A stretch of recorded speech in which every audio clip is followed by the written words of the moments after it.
আসসালামু আলাইকুম, it's me Anjuman. Welcome back to Anjuman ইনফোজন। আজকে আমি আপনাদের সাথে শেয়ার করব জিমেইল এর পাসওয়ার্ড চেঞ্জ করার সঠিক নিয়ম। আমাদের সবারই জিমেইল রয়েছে। তো জিমেইল এর পাসওয়ার্ডটা সঠিক নিয়মে চেঞ্জ করাটাও কিন্তু খুব বড় একটা কাজ। কারণ এটা সঠিক নিয়মে করতে না পারলে জিমেইল এর সমস্যা হইতে পারে এবং আজকের ভিডিওতে আমি এটাও শেয়ার করব কিভাবে আপনারা জিমেইল এর স্ট্রং পাসওয়ার্ড দিতে পারেন সেটা সম্পর্কে একটা ধারণা দিব। তো দেরি না করে চলেন শুরু করি। আচ্ছা, ১ম এ আমরা আমাদের যে জিমেইল অ্যাকাউন্টটা রয়েছে আমরা জিমেইলে চলে যাব। জিমেইলে যাওয়ার পর দেখতে পাবেন এখানে আপনার প্রোফাইল পিকচারটা দেখাচ্ছে। এখানে প্রোফাইল পিকচার দেওয়া থাকতে পারে বা এরকমও থাকতে পারে। এটার উপরে একটা ক্লিক করে দিবেন। এখন আমার সামনে চলে আসলো ম্যানেজ ইওর গুগল অ্যাকাউন্ট। এখানে আরেকটা ক্লিক করব। আচ্ছা, এখন আমার সামনে অনেকগুলো অপশন আসছে, যেমন এই যে personal info, data and privacy. এখানে অনেকগুলো অপশন থাকতেছে। বাম দিকে আরেকটু স্ক্রল করলে আমার সামনে আরো কিছু অপশন আসলো। এখানে একটা অপশন রয়েছে সিকিউরিটি। এখানে একটা ক্লিক করে দিব। আচ্ছা, সিকিউরিটিতে ক্লিক করার পর এখানে সব ধরনের সিকিউরিটি গুলো আমাকে দেখাচ্ছে। কি, কি সিকিউরিটি দেওয়া রয়েছে আমার জিমেইল এর মধ্যে। সেই সিকিউরিটি গুলো আপনারা একটু চেক করে নিবেন। চেক করে নেওয়া হয়ে গেলে নিচে একবার দেখতে পাবো আমরা পাসওয়ার্ডের একটা অপশন। এই যে পাসওয়ার্ডের যে অপশনটা দেখতে পাচ্ছি, পাসওয়ার্ড, এই অপশনে আমরা একটা ক্লিক করব।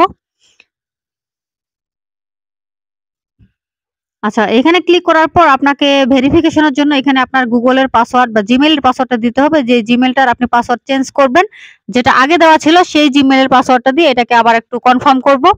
নেক্সট অপশনে ক্লিক করে দিলাম পাসওয়ার্ডটা দেওয়ার পরে।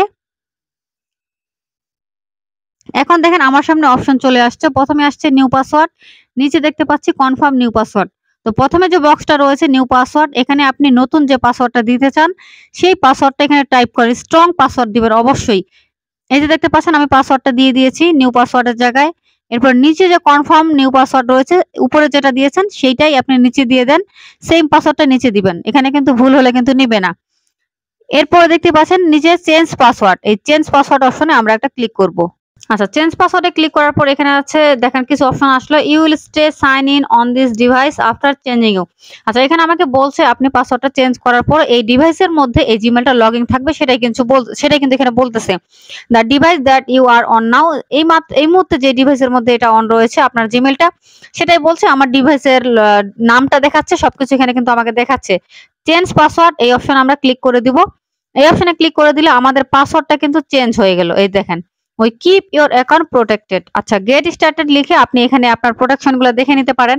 যদি কোনো সিকিউরিটি সাজেশন থাকে তাহলে এটা আপনারা করে রাখবেন, আর যদি না থাকে তাহলে তো হয়ে গেল। এখানে আবার নতুন করে আপনাকে লগ ইন করলে করতে পারেন, তবে লগ ইন না করলেও আপনার এই ডিভাইস থেকে লগ আউট হবে না, যেহেতু আমরা এই ডিভাইসে লগ ইন রেখেছি। তো এখন দেখেন আমার গুগল থেকে একটা সিকিউরিটি অ্যালার্ট আসছে। এটা আসার কারণ হচ্ছে যে আপনারা যখনই জিমেইলের পাসওয়ার্ড চেঞ্জ করবেন আপনাদের জিমেইল একটা সিকিউরিটি অ্যালার্ট, এরকম একটা জিমেইল যাবে যে আপনার পাসওয়ার্ডটা চেঞ্জ করা হয়েছে। এই পাসওয়ার্ডটা যদি অন্য কেউ হ্যাক করার চেষ্টা করতো বা অন্য কেউ চেঞ্জ করতো বা অন্য কোনো ডিভাইস থেকে চেঞ্জ করতো, তবুও আপনারা এই ধরনের সিকিউরিটি অ্যালার্টটা পেতেন।